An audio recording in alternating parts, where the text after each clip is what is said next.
अस्सलाम वालेकुम students, welcome to शिफास academy. तो आज हम डिस्कस करेंगे स्ट्रक्चर ऑफ नेफ्रॉन को, जो है topic class 12 Singh text book board की न्यू बायोलॉजी की बुक का चैप्टर नंबर 1 होम्योस्टेसिस का। ठीक है, इस वीडियो में हम जो हैं वो इस टॉपिक को एमडीकेट और जो है बुक पॉइंट ऑफ व्यू, आप लोगों के बोर्ड एग्जाम्स के पॉइंट ऑफ व्यू, दोनों तरह से जो है इसको डिस्कस करेंगे।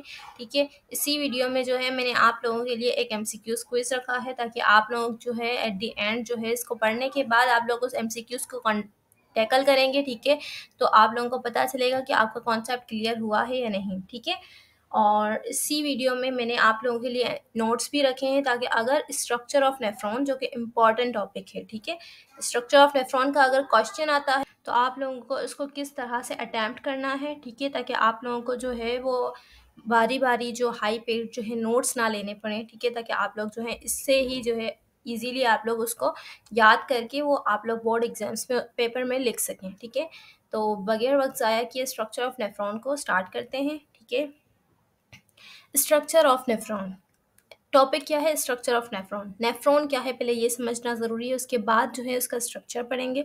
तो नेफ्रॉन जो है ना सॉरी, नेफ्रॉन जो है वो क्या है, किडनी का एक basic structural and functional unit है। ठीक है, नेफ्रॉन जो है वो किडनी का बेसिक स्ट्रक्चरल और फंक्शनल यूनिट है। अब स्ट्रक्चरल और फंक्शनल यूनिट का क्या मतलब होता है? ठीक है, इसको आप इस तरह से समझे कि एक दीवार है। ठीक है, वो दीवार आप उसको क्यों कहते हैं? जब वहाँ पर बहुत सारी छोटी छोटी ईंटें रखी जाती हैं और एक स्ट्रक्चर बनता है, ठीक है, उसको आप दीवार कहते हैं। ठीक है, इसी तरह से हमारे अंदर ऑर्गन्स होते हैं जिसको हम देख सकते हैं। ठीक है, उसको हम देख कैसे सकते हैं? उसको इसी तरह से देख सकते हैं, जब ये छोटे छोटे से, जिस तरह से नेफ्रॉन है, दो नेफ्रॉन, जब बहुत सारे छोटे छोटे नेफ्रॉन बहुत सारे मिल जाते हैं तो फिर हमें एक स्ट्रक्चर दिखाई देता है जिसको हम किडनी कहते हैं। ठीक है, तो इसी तरह से ये है। ठीक है, तो अब जो है वो तो सिर्फ स्ट्रक्चर बन गया जिसको हमने किडनी कहा, लेकिन अब वो किडनी जो है कोई ना कोई एक स्पेसिफिक काम परफॉर्म कर रही है। ठीक है, वर्क परफॉर्म कर रही है, तो वो फंक्शनल यूनिट भी हो गया। स्ट्रक्चर तो बना रहा है वो यूनिट, लेकिन वो कोई ना कोई काम भी सरअंजाम दे रहा है, इसलिए उसको हम कहते हैं फंक्शनल यूनिट। ठीक है, both kidneys are consisted of million of functional unit called nephron. ठीक है, दोनों जो किडनीज हैं वो किस पर मुश्तमिल है? कंसिस्ट का मतलब होता है मुश्तमिल है मिलियंस ऑफ फंक्शनल यूनिट के। अब वो फंक्शनल यूनिट क्या है? इन्होंने उसको कहा है नेफ्रॉन। ठीक है, अब तो ये तो किडनी की बात है, किडनी की यूनिट को हम नेफ्रॉन कहते हैं। इस तरह से अगर ब्रेन में बात करें तो वो न्यूरॉन्स होते हैं, हार्ट की बात करें तो कार्डियक होते हैं। ठीक है, तो इस तरह से अलग अलग जो है वो हमारे पास वो जो यूनिट हैं उनको हमने अलग अलग नाम दिया है उसके ऑर्गन के हिसाब से। These nephron are about 1 million in each kidney. अब उसकी तादाद बता रहे हैं कि ये नेफ्रॉन जो है वो 1 मिलियन। ठीक है, दो किडनीज हैं तो 1 मिलियन एक किडनी में है, तो अगर टोटल करें तो 2 मिलियन है दोनों किडनीज में। ठीक है, and mainly perform filtration of blood. और उनका काम क्या है? मेनली मतलब मकसद जो है इनका, जो ज़्यादातर इसका स्पेसिफिक जो परफॉर्म करना है जो काम, वो है फिल्ट्रेशन ऑफ ब्लड, खून को साफ करना। सही है, मेन काम क्या है? सिर्फ खून को साफ करना। सही है, बाकी उसके अंदर छोटे छोटे दूसरे काम कर रहा होगा, जिस तरह से कोई हार्मोन सिक्रीट कर रहा होगा, लेकिन मेन काम क्या है? Filtration of blood. ठीक है, there are 2 types of nephron present in the kidney. हमारी जो किडनी है उसके अंदर 2 तरह के नेफ्रॉन की अकसाम मौजूद हैं, टाइप्स मौजूद हैं। द जक्स्टा मेड्यूलरी, एक का नाम है जक्स्टा मेड्यूलरी नेफ्रॉन और दूसरे का नाम है कॉर्टिकल नेफ्रॉन। ठीक है, कितने तरह के हैं? 2 तरह के नेफ्रॉन है, एक का नाम है जक्स्टा मेड्यूलरी नेफ्रॉन। ठीक है, अब जक्स्टा मेड्यूलरी, जब भी कोई नाम हो ना उसके पीछे कोई ना कोई उसकी वो होती है कि नाम क्यों रखा गया है।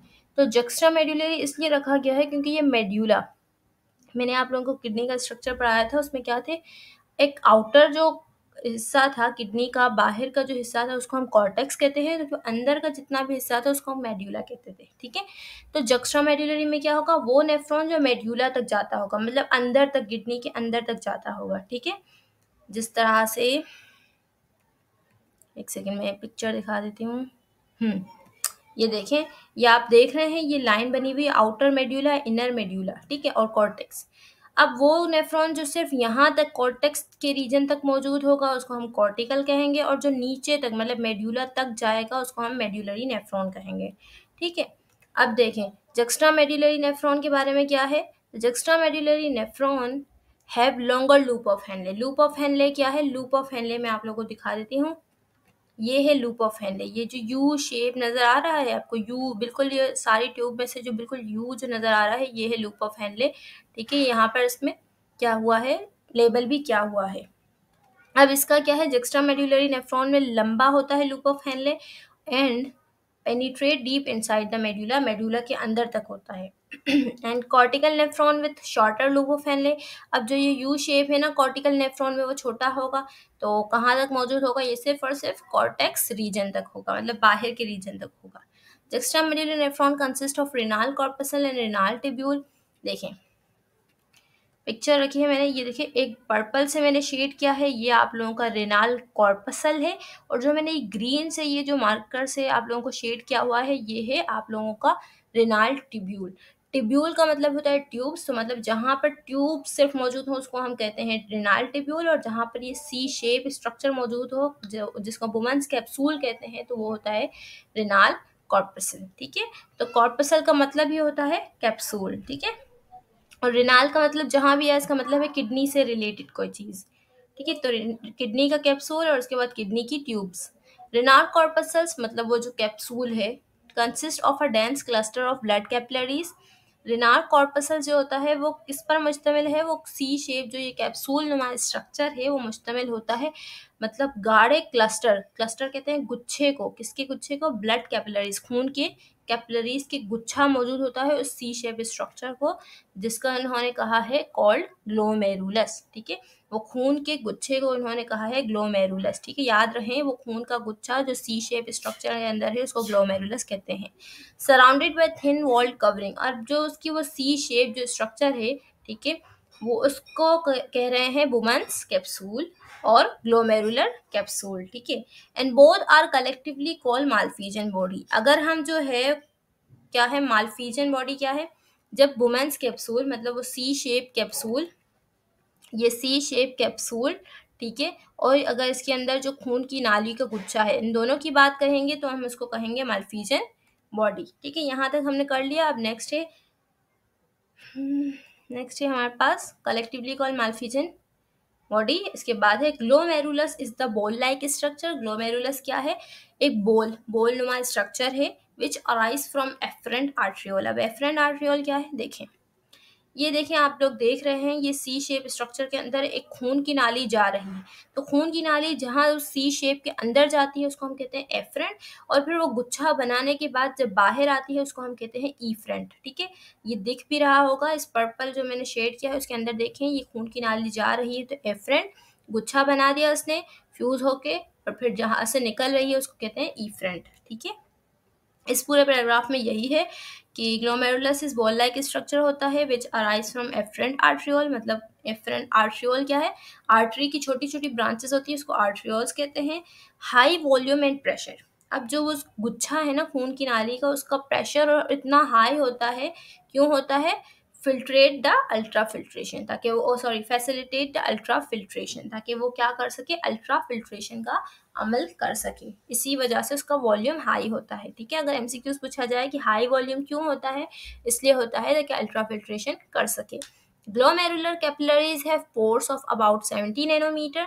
अब जो है ना इस खून की नालियों के अंदर, ठीक है, वो खून की नाली का जो गुच्छा है वो सी शेप स्ट्रक्चर के अंदर, उसके अंदर जो खून की नालियां हैं उसके अंदर सुराख हैं। अब खून की नालियों में सुराख क्यों है, ताकि which prevents the large molecule and blood cell to pass it, ताकि क्या कर सके, ताकि वो जो लार्ज मॉलिक्यूल्स क्या होंगे, हमारे ब्लड के अंदर प्रोटीन होता है, कार्बोहाइड्रेट होता है, ठीक है, तो वो लार्ज मॉलिक्यूल्स होते हैं। ठीक है, तो वो जो है वो यूरिन में ज़ाया ना हो जाए, इस वजह से वो क्या होते हैं, वो सुराख मौजूद होते हैं। ये स्ट्रक्चर है, ठीक है, ये मैं आप लोगों को इस तरह से बताती जाऊंगी। ये सी शेप है, ये जा रही है एफरेंट, देंस फिर ये गुच्छा बना रही है और फिर जा रही है ईफ्रेंट। ठीक है, अब ट्यूब्स की बात करेंगे हम। ये मैंने आप लोगों के लिए पिक्चर्स रखी हैं ताकि आप लोगों को समझ में आए, ये मैं साथ साथ आप लोगों को समझाती भी रहूँगी। अब क्या है, अब लिखा हुआ है रैप अराउंड, सॉरी, हाँ ठीक है, अब लिखा हुआ है एक लाइन मेरे ख्याल से इसमें जो है मिस हो गई है, तो इसमें ये लिखा हुआ है कि वो पास थ्रू इट के बाद लिखा हुआ है कि ये जो खून की नालियां हैं रैप अराउंड, सॉरी, इन खून की नालियों के अंदर एक स्पेशल सेल होते हैं जिनको हम कहते हैं पोडोसाइट। ये पोडोसाइट सेल होते हैं। ये सेल क्यों मौजूद होते हैं? ये सेल इसलिए मौजूद होते हैं, हम पढ़ेंगे। These cell have small slits like opening. अब ये जो सेल है ना, उसके अंदर आप लोग देखिए डॉट डॉट बने हुए हैं। डॉट डॉट क्यों मौजूद है? इसलिए मौजूद है ये डॉट डॉट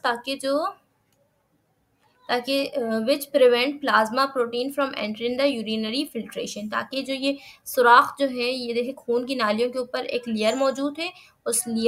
वो लेयर जो है स्पेशल सेल से बनी हुई है, उसको कहते हैं पोडोसाइट सेल्स। ठीक है, इन सेल के अंदर सुराख होते हैं ताकि वो रोक सकें प्लाज्मा प्रोटीन को यूरिन में ज़ाया होने से।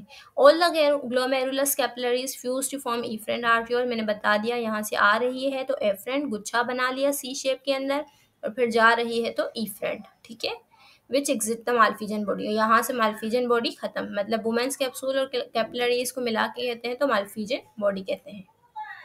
यही वही लेबलिंग है। Bowman's capsule further extend and form renal tubule. अब जो ये सी शेप स्ट्रक्चर है यहाँ तक खत्म होगी सी शेप, अब उसके बाद ट्यूब शुरू हो रही हैं। ठीक है, तो वुमेन्स कैप्सूल के बाद क्या होती है? रेनाल ट्यूब्स स्टार्ट होती हैं, विच बिकम्स हाईली कॉइल्ड, जो गुच्छे नुमा होती हैं, कॉइल होती हैं। This coiled region is called proximal convoluted tube. अब देखें, ओके, ये देखें यहाँ पर ये सी शेप इसका ख़त्म हो गया, जहाँ से खून की नाली भी बाहर निकल गई। अब जो है यहाँ पर देखिए एक कॉइल आ रहा है। सबसे पहला स्टार्ट का जो कॉइल है उसको हम कहते हैं प्रॉक्सिमल। यहाँ से देख लें, ये देखिए ये गुच्छा आ गया, एक ट्यूब का गुच्छा आ गया, ट्यूब का है ना कर्व आ गया। ये पहले कर्व को कहते हैं प्रॉक्सिमल कॉन्वुलेटेड ट्यूब। ठीक है, और फिर ये दूसरा आ रहा है, इसको दूसरे को कहते हैं डिस्टल कॉन्वुलेटेड ट्यूब। कॉन्वुलेटेड का मतलब क्या होता है? कॉन्वुलेटेड का मतलब है कॉन्वुलेशन, मतलब घूम जाना, ट्यूब्स का मुड़ जाना। ठीक है, तो कॉन्वुलेशन का मतलब है टर्न हो जाना, और ट्यूब्यूल है तो ट्यूब का टर्न होना। ठीक है, और प्रॉक्सिमल का मतलब है पहला, और डिस्टल का मतलब होता है आखिरी। ठीक है, प्रॉक्सिमल का होता है करीब और डिस्टल का मतलब होता है एंड। ठीक है, तो पहला टर्न आया है तो इसलिए प्रॉक्सिमल, गुच्छा है तो कॉन्वुलेटेड ट्यूब। जबकि अगर एंड में, एंड में आएगा तो उसको हम कहेंगे डिस्टल कॉन्वुलेटेड, मतलब गुच्छा और ट्यूब, डिस्टल कॉन्वुलेटेड ट्यूब। ठीक है, अब जो है हमारे पास डिस्टल प्रॉक्सिमल कॉन्वुलेटेड ट्यूब पढ़ दिया। मोस्ट ऑफ द, अब ये होता क्यों है ये हम देखेंगे। Most of the essential compound like glucose, amino acid, electrolytes and water is reabsorb in this region. ये जो टर्न है ना उस नाली के अंदर इसलिए मौजूद होता है ताकि ग्लूकोज, अमीनो एसिड, इलेक्ट्रोलाइट्स और पानी, ये जो है वो यूरिन में ज़ाया ना हो जाए। ठीक है, हमें तो खून को फिल्टर करना है, इन चीज़ों को ज़ाया थोड़ी करना है। ठीक है, the PCT run down towards the renal pyramids. अब प्रॉक्सिमल कॉन्वुलेटेड ट्यूब जो है वो नीचे की तरफ जा रही है। देखें, ये जो है ना, ये पहला प्रॉक्सिमल कॉन्वुलेटेड ट्यूब बन गया। अब देखें ये यू शेप बन रही है, ये यू शेप बन रही है। और ये एरो क्यों है? ये एरो इसलिए है यहाँ से खून का जो है फ्लो हो रहा है। ठीक है, और यूरिन बन रहा है, खून जो है नालियों से जाता है और यूरिन बन रहा है। तो ये जो यू शेप है ना, यू शेप, इसको हम कहते हैं लूप ऑफ हेनले। अगर ये यू शेप नीचे की तरफ आती है, मतलब यू शेप बनने से पहले, ये देखो प्रॉक्सिमल कॉन्वुलेटेड ट्यूब से के बाद जो ये नीचे आती है तो इसको हम कहते हैं असेंडिंग लूप बना देती है, लूप ऑफ हेनले बना देती है। और फिर ऊपर जाती है तो उसको हम कहते हैं descending, sorry, ascending limb of loop of Henley और डिसेंडिंग लिम्ब। पहला होगा तो डिसेंडिंग, नीचे की तरफ जा रही है अगर ट्यूब तो डिसेंडिंग यू बना देगी, और फिर ऊपर की तरफ जाएगी तो ascending limb of loop of Henley. ठीक है, ये इस पूरे पैराग्राफ में हम यही देखेंगे। ठीक है, runs toward renal pyramids to become descending, पहले ही नीचे जाएगी तो descending limb of loop of Henle, the tubule then turn back toward Bowman capsule, और दोबारा ऊपर जाएगी तो ascending limb of loop of Henle, and then coil, और दोबारा कॉइल हो जाती है। देखें यहाँ पर दोबारा कॉइल हो गई। ठीक है, यहाँ पर दोबारा कॉइल हो गई, और एंड का है तो डिस्टल कॉन्वुलेटेड ट्यूब बन गई। और उसके बाद फिर यूरिन क्या होगा, यहाँ पर जमा होगा, उसको हम कहते हैं कलेक्टिंग डक्ट। ठीक है, कुछ भी नहीं है, बिल्कुल इजी है। सी शेप है, उसके अंदर खून की नालियों का गुच्छा बनता है। पहला कॉइल आता है प्रॉक्सिमल कॉन्वुलेटेड, फिर यू बनता है लूप ऑफ हेनले, और फिर दूसरा कॉइल आता है डिस्टल कॉन्वुलेटेड ट्यूब, और फिर जहाँ से खून यूरिन जमा होता है उसको हम कहते हैं कलेक्टिंग डक्ट। ठीक है, several DCT join to common duct, collecting duct हमने पढ़ लिया, विच कैरी यूरिन, ये होती क्यों है, ताकि यूरिन को कैरी कर सके और फिर किडनी से बाहर निकाल सके। ब्लड सप्लाई, अब ये खून जो है किडनी मतलब यूरिन बना रही है, तो ब्लड आता कैसे है और आता कैसे है वो हम पढ़ेंगे। तो ब्लड सप्लाई इंपॉर्टेंट है। Renal artery enter in kidney at hilus. Hilus क्या है, हाइलस मैंने आप लोगों को बता दिया है कि हाइलस वो हिस्सा होता है जो किसी ऑर्गन का वो हिस्सा जहाँ से खून की नालियाँ अंदर आती हैं और खून जहाँ से बाहर जाता है वो नालियाँ होती हैं, ठीक है। तो ये हाइलस सिर्फ किडनी में नहीं होता, ये लंग्स में भी मौजूद होता है, ठीक है। Which further divided into numerous small arteriole, ये छोटी छोटी आर्ट्रियोल्स, आर्ट्रियोल मैंने बताया था, आर्टरी एक बड़ी ब्रांच बड़ी नाली खून की जो है वेजल है, ठीक है, और जबकि उसकी ब्रांचेस जो हैं उसको हम आर्ट्रियोल्स कहते हैं। One of the arteriole such as afferent arteriole, afferent arteriole आपको बताया था मैंने, एफरेंट आर्ट्रियोल क्या है, एफरेंट आर्ट्रियोल वो होती है जहाँ से जो ग्लोमेरुलस के अंदर जाती है, ठीक है। ग्लोमेरुलस क्या है, वो खून की नालियों का गुच्छा होता है। And leave it at the afferent arteriole, और जाती है तो इफरेंट आर्ट्रियोल बना देती है। The diameter of the afferent arteriole is larger than the efferent arteriole, diameter जो है एफरेंट आर्ट्रियोल का वो ज़्यादा होता है, क्यों होता है, due to difference in diameter, ताकि high pressure in glomerulus, pressure जो है जनरेट हो सके, ठीक है। प्रेशर क्यों जनरेट होता है पहले हम पढ़ चुके हैं, ताकि अल्ट्रा फिल्ट्रेशन हो सके। The efferent arteriole extend down and forming network of capillaries called peritubular capillaries. अब देखें, इफरेंट आर्ट्रियोल यहाँ से गुजर गई, अब ये जो है ना ये क्या करेगी, देखें यहाँ से, सॉरी यहाँ से देखें, यहाँ से खून की नाली अंदर गई, सी शेप के अंदर गुच्छा बना दिया और बाहर निकल गई। अब वो बाहर निकलने के बाद जब एक टर्न आता है ट्यूब का, जो जिसको हम प्रॉक्सिमल कॉन्वोल्यूटेड ट्यूब कहते हैं, वहाँ पर गुच्छा बनाएगी, वो खून की नाली वहाँ पर भी उसके ऊपर चढ़ जाएगी और जो आखिरी हिस्सा है उसके ऊपर भी चढ़ जाएगी। इस पैराग्राफ की समरी ये है कि पहले जिस टर्न पर जो है वो इफरेंट आर्ट्रियोल गुजरने के बाद वो जो टर्न है उसके ऊपर जो खून की नाली चढ़ जाती है, प्रॉक्सिमल और डिस्टल के ऊपर जब चढ़ जाती है उसको हम कहते हैं पेरिटुब्युलर कैपिलरीज, ठीक है, खून की वो कैपिलरीज, ठीक है। और जो लूप ऑफ हेनले पर जो नाली चढ़ती है, जो खून की कैपिलरीज चढ़ती है, उसको हम कहते हैं वेजा रेक्टा, ठीक है। ये सारे आप लोग देख सकते हैं लेबलिंग्स, ठीक है। ये बहुत ही अच्छी डायग्राम है, यहाँ से ब्लड आ रहा है, सबके ऊपर आ रहा है, फिर ये कन्वर्ट होके यूरिन जमा हो गया है और दोबारा ये ब्लू जो शेड है ना ये वेन होता है, मतलब यहाँ से खून फिल्टर होने के बाद वापस जो है पूरे ब्लड में सर्कुलेट करता है, ठीक है। Both PCT and DCT that surround, अब पेरिटुब्युलर कैपिलरीज क्या होती हैं, that surround both PCT and DCT. PCT मतलब प्रॉक्सिमल कॉन्वोल्यूटेड ट्यूब और डिस्टल कॉन्वोल्यूटेड ट्यूब के ऊपर होती हैं। It provides nutrient and oxygen to the renal cortex, इनका दूसरा काम क्या है, ऑक्सीजन प्रोवाइड करना और न्यूट्रिएंट्स मतलब प्रोवाइड करना रिनाल कॉर्टेक्स को। रिनाल कॉर्टेक्स क्या है, आउटर कवरिंग है किडनी की, आउटर हिस्सा के है। It moves It moves down along with loop of Henle, give branches which are laterally connected with the capillaries of renal vein और venule। अब जो है ये उसके बाद कहाँ जाएंगी, वेन बना देंगी, ठीक है, और वेन्यूल्स बना देंगी। वेन्यूल क्या है, वेन एक बड़ी जो है नाली है जिसमें खून साफ होने के बाद जाता है दोबारा बॉडी में, और वेन्यूल उसी की छोटी छोटी ब्रांचेस हैं, ठीक है। This complex network capillaries over the loop of Henley, और अगर ये कैपिलरीज का जो नेटवर्क है, जाल है, वो लूप ऑफ हेनले पर होता है तो उसको हम कहते हैं वेजा रेक्टा, ठीक है। मैंने आप लोगों को जो समरी बताई थी, after passing through the vasa recta blood flow through peritubular capillaries, peritubular capillaries में जाएगा मतलब डिस्टल पार्ट में जाएगा, and enter into renal vein and to join venous circulation, और दोबारा वीनस सर्कुलेशन मतलब बॉडी में फिल्टर होने के बाद चला जाएगा और लीव द किडनी, और जो यूरिन है वो किडनी से बाहर चला जाएगा और ब्लड भी बाहर चला जाएगा। तो ये जो है नोट्स हैं, ठीक है। पहले नोट्स में आप लोगों को नेफ्रॉन की डेफिनेशन आनी चाहिए, उसके काउंट आने चाहिए, टाइप्स आनी चाहिए, उसके बाद स्ट्रक्चर ऑफ नेफ्रॉन की सेंटर हेडिंग, उसमें आप लोगों को renal corpuscle, renal tubule, loop of Henle, distal convoluted tube, collecting duct और ब्लड सप्लाई आनी चाहिए, ठीक है। ये बहुत ही सिंपल और इजी वर्डिंग है, और ये लास्ट में 3 एमसीक्यूज़ हैं। इसका आंसर आप लोगों को मुझे कमेंट बॉक्स में देना है, ठीक है? तो अगर आप लोगों को मैं आंसर भी दे सकूँ, ठीक है? और अगर कोई क्यूरी हो तो आप लोग मुझसे कमेंट बॉक्स में पूछ सकते हैं, ठीक है? Thanks for watching. वीडियो को लाइक, शेयर एंड सब्सक्राइब कर दें ताकि मुझे मोटिवेशन हो आप लोगों के लिए दूसरी वीडियोज़ बनाने की।